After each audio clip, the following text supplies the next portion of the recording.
Thank you, Denis, and thank you for organizing this conference. I think the center is going to be transformative. So I think, thank you, and I will speak in English. I hope you will forgive me for that. You don't want to hear me extemporaneously in French. That will be torture. Denis asked me a week or 10 days ago to speak a little bit about new scholarship and young scholars working on Cezanne in the United States. And I wanted to be a good guest. When I'm asked to bring a dessert, I do so to dinner, but I did say yes with a bit of trepidation because as you probably anticipate, the answer is not going to be a resounding account of 15 dissertations that are currently on the work of Paul Cezanne, which is not the case. So I did a little bit of looking, and there are really very, very, very few current works, current projects in the works. The last dissertation on Cezanne that I could find is by Christina Ananias, who actually wrote what looks like a really interesting dissertation on the influence of Byzantine icons on the conception of Cezanne's portraits. This dissertation was finished last year, but it was at the Duke University Divinity School.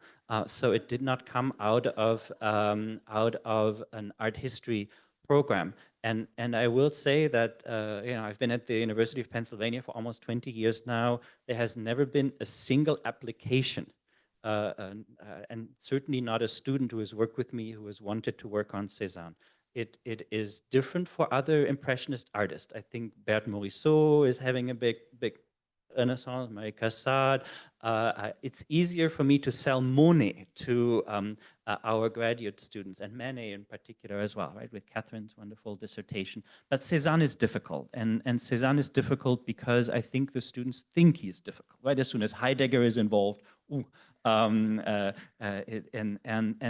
kind of father of modernism, right? All these are things that stop students a little bit in their tracks. So I don't have a long list of students. I'm very curious to hear if in other countries this is different, in England, in France. I don't know whether at Nanterre, with their large interest in Impressionism, whether they are young scholars working on Cezanne. I don't know about Japan. So I'm really eager to learn. So what I'm going to do for the next couple of minutes is to tell you just a little bit about how I would group our current students' interests. And I think that with a little bit of bending of the mission of the Centre, one could one could make them think that their topics actually could be productively linked to Cezanne's universe. In that sense, I think there are really 5 broader categories in which I think most of the dissertations that I'm seeing can be categorized. There is for one, there is a big interest in materials and materiality, right? And I know Anne is going to speak a lot about that as well. And I think there's such an opening here for Cezanne studies, right? I think Fabienne's work has been so transformative as setting a model for this kind of study, all the kind of conservation work that is going on continuously. I think the students have a big interest in this, and I think that is definitely an area to continue and to formulate more. It's hard for our students because this is such technical knowledge, right? There's sort of gap between young scholars and the really long established technical knowledge you need there is sort of sometimes hard to bridge, but the interest I think is there, absolutely. So that would be number one. A lot of our students are interested in the environmental humanities, and I think it would not be difficult for the study of Cezanne to move a little bit away from the idea of la nature and le paysage, and actually move towards l'environnement. With Paul's interesting contribution yesterday, right there is a very clear sense of of an environment at work in Cezanne's work, certainly in the early reception of Cezanne's work. Right? The railroad cutting is such an interesting environmental picture. So I think there is a big opening there to signal to a younger generation that Cezanne scholarship is open to such questions. There's thirdly a big interest for the last 10, 15 years in globalizing art history in the United States.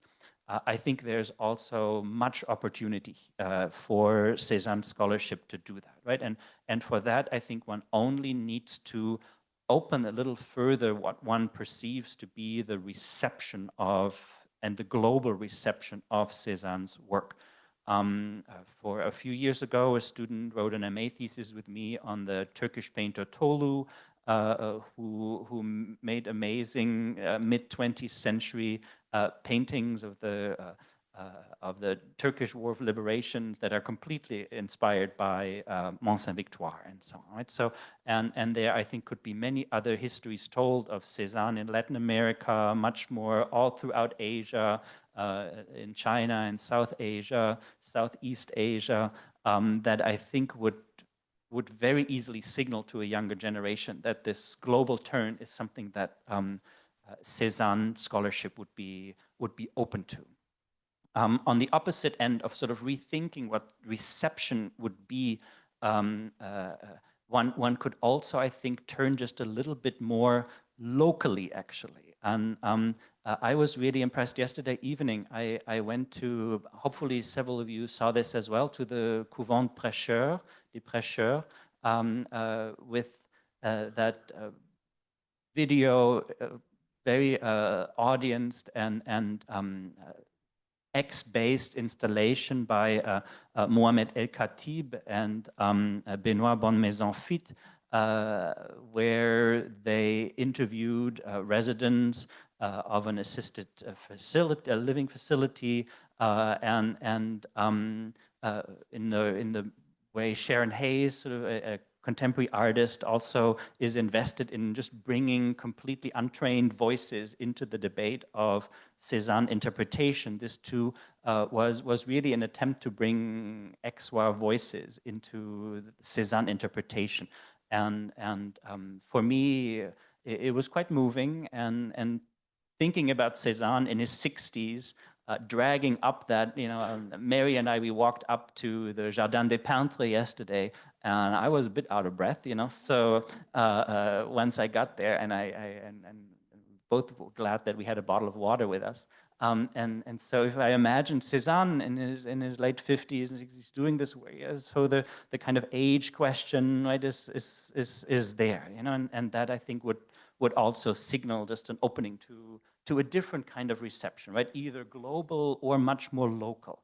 And that other exhibition at the Pavillon Vendôme that I didn't get to see, unfortunately, but it sounds fascinating to think about 1956 and 61 and so on, right, as a very local form. And finally, one of the major tenets of US art history now has to do with a decolonial art history. This is really the kind of major tenet of a current scholarship.